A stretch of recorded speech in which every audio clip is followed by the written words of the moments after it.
അടി കിട്ടിയ ആരുടെ ഒരാളുടെ കാലും കൊണ്ട് ഞാൻ തല വീണായിട്ട് ഇനിയോട് അച്ഛനും ഇളയ മോനും തന്ന സമ്മാനമോ രണ്ടുപേരോട് പിടിച്ചു വെച്ച് അടിച്ചത് ആണ്. രണ്ടുപേരോട് പിടിച്ചു വെച്ച് അടിച്ചതാ.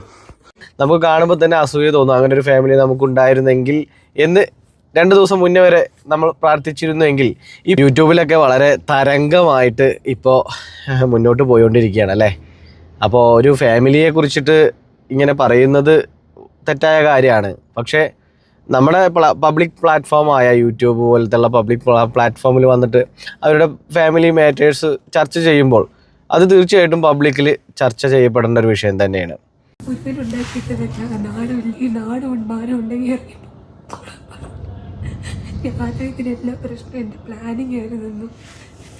വളരെ നല്ല രീതിയിൽ മുന്നോട്ട് പോയിരുന്ന ഒരു യൂട്യൂബർ ഫാമിലി ആയിരുന്നു പ്രവീൺ പ്രണവിൻ്റേത്. മൃദുല കൂടി വന്നപ്പോൾ ഒന്നും കൂടി കളർഫുള്ളായി. വലിയ റീച്ച് കാര്യങ്ങളൊക്കെ മൃദുല കൂടി വന്നോട് ശേഷമാണ് ഉണ്ടായതെന്നാണ് എൻ്റെ ഒരു നിഗമനം. കാരണം സ്ഥിരമായിട്ട് ഞാൻ അവരുടെ വീഡിയോസൊക്കെ കാണാറുണ്ടായതുകൊണ്ട് തന്നെ മൃദുല വന്നതിന് ശേഷമാണ് അവരുടെ കുറച്ച് റീച്ച് കാര്യങ്ങളൊക്കെ ഒന്നുകൂടി ഡെവലപ്പായത്.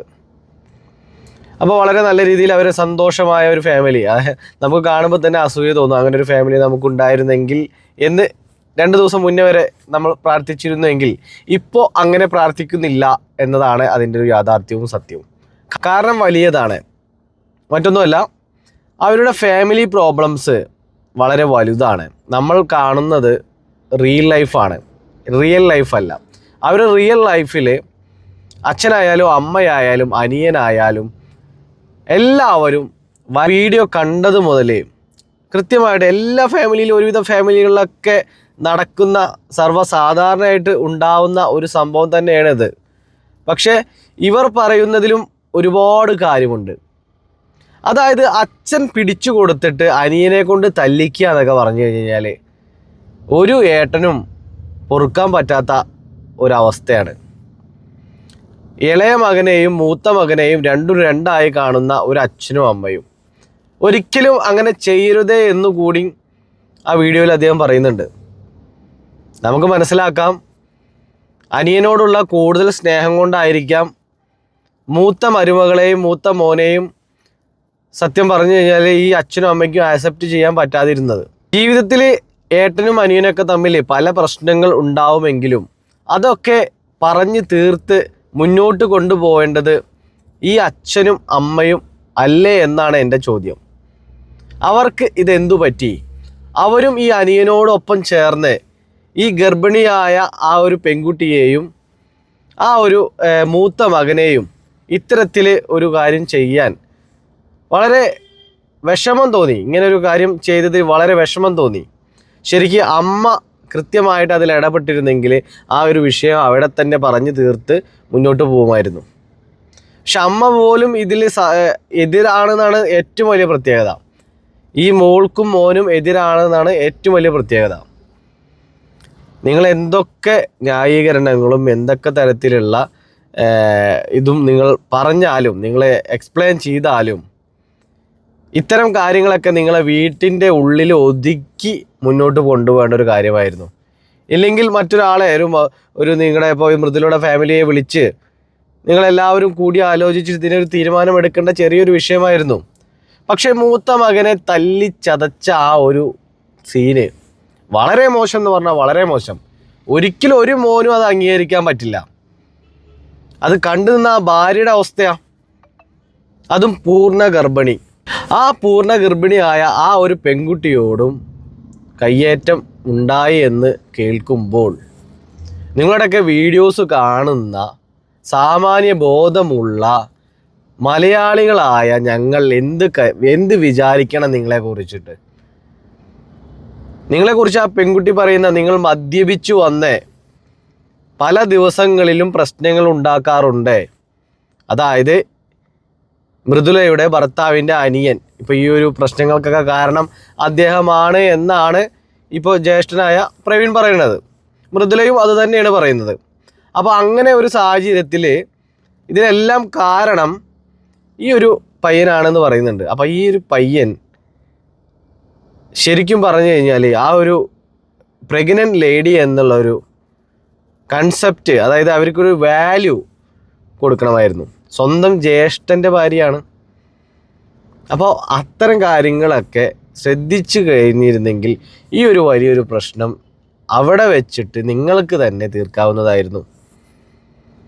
പക്ഷേ ഇത്തരത്തിലൊക്കെ ചെയ്തതുകൊണ്ട് ശരിക്കും പറഞ്ഞാൽ ഈ ഒരു വിഷയം ജനങ്ങളിലേക്ക്, അതായത് നിങ്ങളെ വീഡിയോസ് കാണുന്ന പ്രേക്ഷകരിലേക്ക് എത്തിയത് മൃദുലയുടെ ഡെലിവറി ഡേറ്റ്, അതായത് ഡെലിവറിക്കായിട്ട് കൊണ്ടുപോകുന്ന ആ ഒരു സീനുണ്ടല്ലോ, ആംബുലൻസ് തേടി ഇറങ്ങുന്നു, ഗവൺമെൻറ് ഹോസ്പിറ്റലിൽ കൊണ്ടുപോകുന്നു. പക്ഷെ ഇന്ന് അത് ചെന്നെത്തി നിൽക്കുന്നത് വളരെ വലിയ ഭയാനകമായ ഒരു സംഭവ വികാസത്തിലാണ്. ശരിക്കും ഇങ്ങനെ തുടർന്ന് പോവുകയാണെങ്കിൽ നിങ്ങളുടെ ഫാമിലിയുമായുള്ള ബന്ധം അത് എന്നേക്കുമായി ഇല്ലാതായിരിക്കുന്നു. അപ്പോൾ ഇനി ചെയ്യേണ്ടത്, ഇനി ഒരു പക്ഷേ നിങ്ങൾ എല്ലാം മറന്ന് ഒന്നിച്ച് മുന്നോട്ട് പോകാൻ തീരുമാനിക്കുകയാണെങ്കിൽ പോലും ശരിക്കും മൃദുലയും പ്രവീണും ഇപ്പോൾ എടുത്ത ആ ഒരു തീരുമാനം അതുപോലെ കൊണ്ടുപോകണം. മറ്റൊരു വീഡിയോ എടുത്ത് തൻ്റേതായ രീതിയിലുള്ള കണ്ടൻറ്റുകൾ അവതരിപ്പിച്ച് മുന്നോട്ട് പോവുക.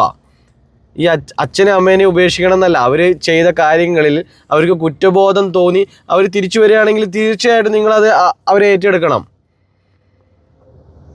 പക്ഷേ ഇനി അവരുടെ മുൻപിലോട്ട് കൈയും നീട്ടി പോകാനുള്ള ഒരു സാഹചര്യം നിങ്ങൾക്ക് ഉണ്ടാവാതിരിക്കട്ടെ. കാരണം എന്ന് വെച്ച് കഴിഞ്ഞാൽ ഈ ഒരു സാഹചര്യങ്ങൾ ഒരുപാട് ആളുകൾ ഇന്ന് കേരളത്തിൽ നേരിടുന്നുണ്ട്. നമ്മൾ ഒരുപാട് അധ്വാനിച്ചിട്ട് സ്വന്തമായിട്ട് വീടൊക്കെ വെക്കും. അതായത് നമുക്ക് ശരിക്കും പറഞ്ഞു കഴിഞ്ഞാൽ കുടുംബ സ്വത്തിൽ ഒരാൾ പോലും വീട് വെച്ചേക്കല്ലേ. സ്വന്തമായിട്ട് 5 സെൻറ്റ് സ്ഥലം വാങ്ങിച്ചിട്ട് വീട് വെക്കാൻ സാധിക്കുമെങ്കിൽ അതിലൊരു വീട് പണിയുക. അച്ഛൻ്റെയും അമ്മയുടെയും സ്വത്തിൽ വീട് വെച്ച് കഴിഞ്ഞ് കഴിഞ്ഞാൽ നാളെ നമ്മൾ ഇറങ്ങേണ്ടി വരും എന്നുള്ള കാര്യത്തിൽ യാതൊരു തർക്കവുമില്ല. എന്തെങ്കിലുമൊക്കെ ഒരു പ്രോബ്ലംസ് നമ്മുടെ ഭാര്യയുടെ അടുത്തു നിന്നോ അല്ലെങ്കിൽ നമ്മുടെ അമ്മയുടെ അടുത്തു നിന്നൊക്കെ അങ്ങോട്ടും ഇങ്ങോട്ടൊക്കെ ഉണ്ടായിക്കഴിഞ്ഞാൽ സർവ്വസാധാരണമായിട്ടും അവരാദ്യം പറയുന്നത് ഇറങ്ങിപ്പോടാന്ന് തന്നെയാണ്.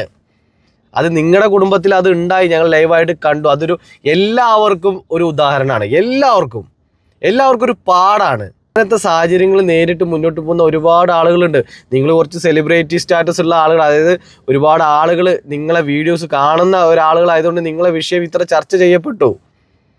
പക്ഷേ ഈ ചർച്ചയിൽ എൻ്റെ അവസാന തീരുമാനം, നിങ്ങളിപ്പോൾ എടുത്ത നിലപാടിൽ നിങ്ങളെ കുഞ്ഞിനെയും നിങ്ങളെ ഭാര്യയുടെ ഒപ്പം നിന്ന ആ നിലപാടിന് എനിക്ക് ഒരു ബിഗ് സല്യൂട്ട് പറയാനുണ്ട്. കാരണം വെച്ചാൽ എല്ലാം നമ്മുടെ ഭാര്യയുടെ അടുത്താണ് തെറ്റ്, അല്ലെങ്കിൽ നമ്മുടെ ഭാര്യ ചെയ്യുന്നത് എല്ലാ പ്രവൃത്തികളും തെറ്റാണ് എന്ന് പറഞ്ഞ് അച്ഛൻ്റെയും അമ്മയുടെയും വാക്ക് കണ്ണടച്ച് വിശ്വസിച്ച് അവരെ പൂർണ്ണമായിട്ടും തള്ളിപ്പറയുന്നവരോട് എനിക്ക് പുച്ഛം മാത്രമേ ഉള്ളൂ. കാരണം അവരുടെ അച്ഛൻ അമ്മ വീട് അവർ ജനിച്ചു വളർന്ന എല്ലാം വിട്ടെറിഞ്ഞിട്ടാണ് നമ്മുടെ കൂടെ നമ്മുടെ വീട്ടിൽ വന്ന് താമസിക്കുന്നത്.